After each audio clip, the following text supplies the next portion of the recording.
Hello दोस्तों, online study point में आपका स्वागत है। और जो हमारी हिस्ट्री की सीरीज़ थी उसको हम कंटिन्यू करेंगे और पार्ट 5 जो है यहाँ पर डिस्कस करने वाले हैं।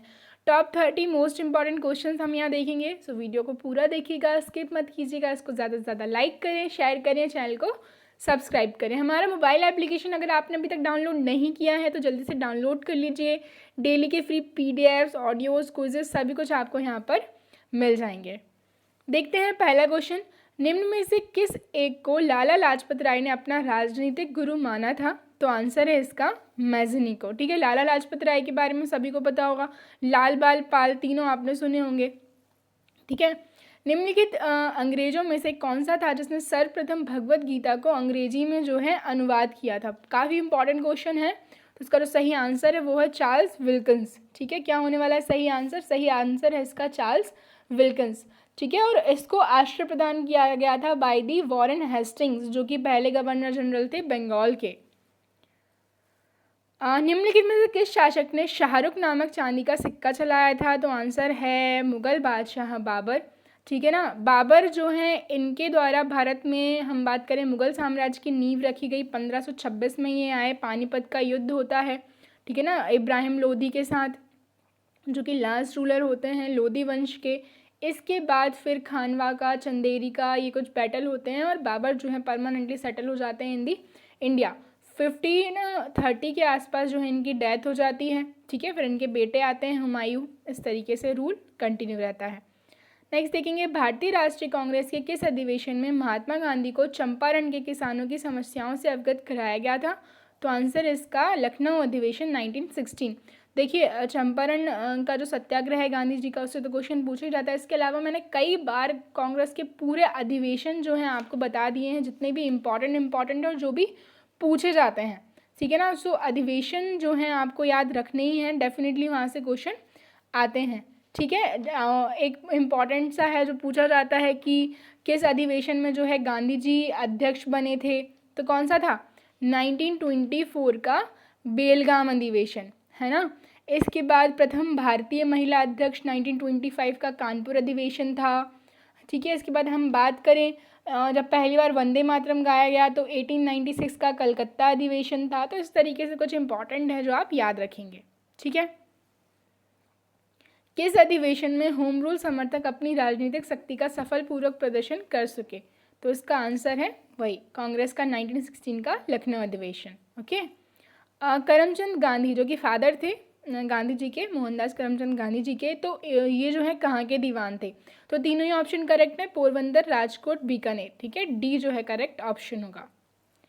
चोल साम्राज्य का अंततः हम बात करें जो किसने समाप्त किया? तो आंसर होने वाला है इसका मलिक काफूर। ठीक है ना, जो कि अलाउद्दीन खिलजी का एक जनरल था।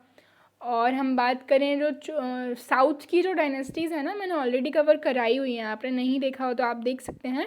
सो सारी जो इम्पोर्टेंट डायनेस्टीज़ हैं उन वहाँ से होता क्या है, वहाँ से सिर्फ ज़्यादा कुछ नहीं पूछा जाता, कैपिटल पूछी जाती है और संस्थापक का नाम पूछा जाता है। तो ये जो है कुछ आपको याद रखने हैं। ठीक है, सो चोल वंश के संस्थापक विजयालय थे, कैपिटल क्या थी? तंजौर थी। चित्रकला की मुगल शैली का प्रारंभ किसने किया? क्वेश्चन को ध्यान से पढ़िएगा, प्रारंभ की बात हो रही है। तो आंसर इसका हुमायूं। और पीक पे किसके टाइम पे थी? तो जहांगीर के टाइम पे थी।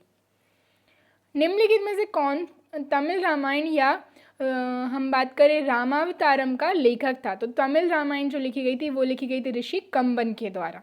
ठीक है, बराबर पहाड़ी की गुफाओं के विषय में निम्न में से कौन सा एक सही नहीं है? सो हम देखते हैं, बराबर पहाड़ियों पर कुल 4 गुफाएं हैं। 3 गुफाओं की दीवार पर अशोक के अभिलेख उत्कीर्ण हैं। ये अभिलेख इन गुफाओं को आजीवकों को समर्पित होने का उल्लेख करते हैं और ये अभिलेख ईसा पूर्व 6ठी शताब्दी के हैं। ठीक है, तो ये जो है इसके बारे में करेक्ट नहीं है। ठीक है, ऊपर के तीनों करेक्ट हैं। आदि शंकराचार्य द्वारा स्थापित 4 मठ, ठीक है ना, तो जो आदि गुरु शंकराचार्य थे उनके द्वारा 4 मठ स्थापित किए गए थे। कौन कौन से हैं? तो जोशी मठ, द्वारका, पुरी और श्रृंगेरी। ठीक है, ये चारों आप नाम याद रखिएगा। निम्नलिखित में से कौन सा एक युग्म सुमेलित नहीं है? तो दीवाने मुस्तखराज अलाउद्दीन खिलजी, बिल्कुल सही है। दीवाने अमीर कोही मोहम्मद बिन तुगलक, दीवाने खैरात फिरोज शाह तुगलक, बिल्कुल सही है। दीवाने रियासत जो है ये सही नहीं है। बलबन, बलबन की हम बात करें, गुलाम वंश के जो स्लेव डायनेस्टी थी उसके एक मतलब लास्ट एफिशिएंट रूलर थे ये, है ना। तो जो है इनके द्वारा ये पोस्ट नहीं बनाई गई थी। बुद्ध और मीराबाई के जीवन दर्शन में मुख्य साम्य था, तो जो है आंसर इसका संसार क्या है, दुखपूर्ण है। ठीक है ना। बुद्ध के बारे में तो मैंने कई बार आपको अच्छे से बताया हुआ है। भारत के किस मध्यकालीन शासक ने एकता व्यवस्था जो है शुरू की थी, तो आंसर इसका इल्तुतमिश। स्लेव डायनेस्टी की हम बात करते हैं, फाउंडर थे कुतुबुद्दीन ऐबक, उनके बाद ही आते हैं इल्तुतमिश जिन्होंने कुतुब मीनार का निर्माण पूरा करवाया था और इन्हीं के द्वारा एकता प्रणाली जो है शुरू की गई थी। निम्न में से किस संगीत वाद्य को हिंदू मुस्लिम गाना वाद्यों का सबसे श्रेष्ठ मिश्रण माना जाता है, तो आंसर इसका सितार। निम्नलिखित युग्मों में से कौन सा एक सही नहीं है, तो हम बात करें जहांगीर के टाइम पे विलियम हॉकिंस आए थे, शाहजहाँ के टाइम पे टेवर्नियर आए थे, औरंगजेब के टाइम पर मनुची आए थे, बट सर थॉमस रो ये अकबर के टाइम पर नहीं आए, ये भी आए थे at the time of Jahangir. इतिहासकार बर्नी ने दिल्ली के सुल्तानों के अधीन भारत में शासन को वास्तव में इस्लामी नहीं माना जाता, क्योंकि हम बात करें अधिकतर आबादी जो है इस्लाम का अनुसरण नहीं करती थी। ठीक है। निम्नलिखित में से कौन सा युग्म सुमेलित नहीं है, तो हम बात करें इब्ने बतूता मोरक्को से आए थे at the time of Mohammad bin Tughlaq. ठीक है, विजयनगर भी गए थे ये।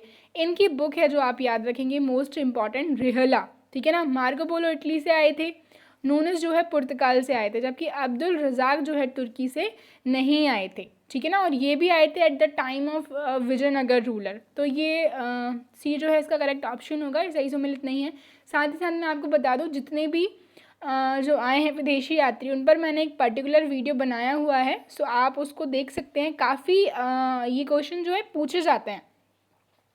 जो हम बात करें बाहर से आए हुए जो यात्री हैं, सबसे इम्पॉर्टेंट तो हमने यहाँ बात कर लिया है, यही है जो कि हमने देखे। इब्ने बतूता से जो है कहाँ से आए थे, ये मोरक्को से आए थे। ठीक है। और अब्दुल रज़ाक जो यहाँ पे करेक्ट ऑप्शन नहीं है, वो क्या है, ये आए थे फारस से। और विजयनगर के एक रूलर थे देवराया सेकंड, उनके टाइम पर ये आए थे। ठीक है। हम और बात कर लें निकोलो द कॉन्टी, तो ये आए थे इटली से देवराया फर्स्ट के टाइम पर। नूनिस जो आए थे वो पुर्तगाल से आए थे अच्युत राय के टाइम पर। और बाराबोसा भी आप याद रखिएगा, पुर्तगाल से कृष्णदेव राय के टाइम पर। और जो डोमिंगो पाएस हैं वो भी कृष्णदेव राय के टाइम पर आए थे पुर्तगाल से। निम्नलिखित में से कौन सा राजदूत राजा संगीत पर एक पुस्तक के लेखक के रूप में जाना जाता है, तो आंसर है इसका राणा कुंभा। ठीक है। कौन सा, राजपूत राजा। ठीक है ना। एक संगीत पर पुस्तक के लेखक के रूप में जाना जाता है, तो राणा कुंभा है आंसर इसका। अबुल फजल की मृत्यु इनमें से किस कारण से हुई थी, तो अबुल फजल की मृत्यु पता ही होगा। अबुल फजल जो थे अकबर के नौरत्नों में से एक थे जिन्होंने आईन अकबरी की रचना की थी। ठीक है ना। शहजादा सलीम जो थे उन्होंने इनकी हत्या करवा दी थी। निम्नलिखित में से किसे पेरिस की रॉयल एशियाटिक सोसाइटी की सदस्यता प्रदान की गई थी, तो आंसर है इसका माइकल मधुसूदन दत्त। निम्नलिखित में से किसने गुलरुखी उपनाम से अपनी कविताओं की जो है रचना की थी, तो आंसर इसका सिकंदर शाह लोधी। लोधी डायनेस्टी जो थी दिल्ली सल्तनत की लास्ट डायनेस्टी थी, है ना। गांधार कला शैली एक संश्लेषण है, तो भारतीय और यूनानी कला का। ठीक है। गांधार कला शैली भारतीय तथा यूनानी कला का संश्लेषण है। औरंगजेब ने दक्षिण में जिन दो राज्यों को विजय किया था वह कौन कौन से थे, तो आंसर है इसका बीजापुर एंड गोलकुंडा। तो देखिए हम बात करें जो बहमनी साम्राज्य था वो 5 पार्ट्स में डिवाइड हो गया था, बीजापुर, अहमदनगर, बरार, गोलकुंडा और बीदर। बीजापुर की स्थापना की थी यूसुफ आदिल शाह ने 1489 में। ठीक है।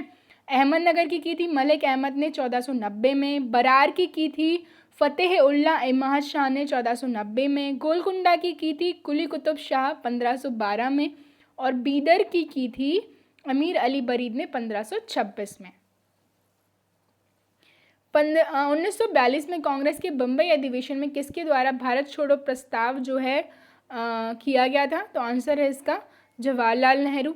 ठीक है। क्विट इंडिया मूवमेंट की हम बात करें सो काफ़ी इम्पॉर्टेंट जो है ये मूवमेंट रहा है। निम्नलिखित में से किसके पक्षधर नेहरू थे किंतु गांधी जी नहीं थे? तो आंसर है इसका भारी औद्योगिकरण। ठीक है, औद्योगिकरण के पक्षधर गांधी जी नहीं थे। महात्मा गांधी का जीवनीकार लुई फिशर था, तो ये एक अमेरिकी पत्रकार था। निम्नलिखित तमिल ग्रंथों में से किसे लघु वेद की संज्ञा दी गई है? तो आंसर है इसका कुरल। ठीक है ना, हमने जो संगम पीरियड पढ़ा हुआ है तो सारे इम्पॉर्टेंट जो उसकी बुक्स हैं वो हमने पढ़ी हुई हैं, सोनी में से एक है ये। निम्नलिखित सूफियों में से किसने कृष्ण को औलिया के रूप में माना है? ठीक है, तो आंसर है इसका शाह मोहम्मद गौस। ठीक है ना, शाह मोहम्मद गौस के द्वारा कृष्ण को औलिया के रूप में माना गया है। मयूर सिंहासन पर बैठने वाला अंतिम मुगल सम्राट कौन था? तो आंसर है इसका मोहम्मद शाह। ठीक है ना, फिर नादिर शाह का अटैक होता है और वो अपने साथ ले जाता है इसको। और मयूर सिंहासन की हम बात करें, शाहजहाँ के द्वारा बनवाया गया था। तो ये कुछ इंपॉर्टेंट क्वेश्चंस थे हिस्ट्री के जो हमने डिस्कस किए हैं। ऐसी हम हमारी जो ये सीरीज़ है वो कंटिन्यू रहेगी और हम सारे इंपॉर्टेंट क्वेश्चंस डिस्कस करेंगे। आई होप वीडियो आपको पसंद आया हो। प्लीज़ इसको ज़्यादा लाइक करें, शेयर करें, चैनल को सब्सक्राइब करें। Thank you.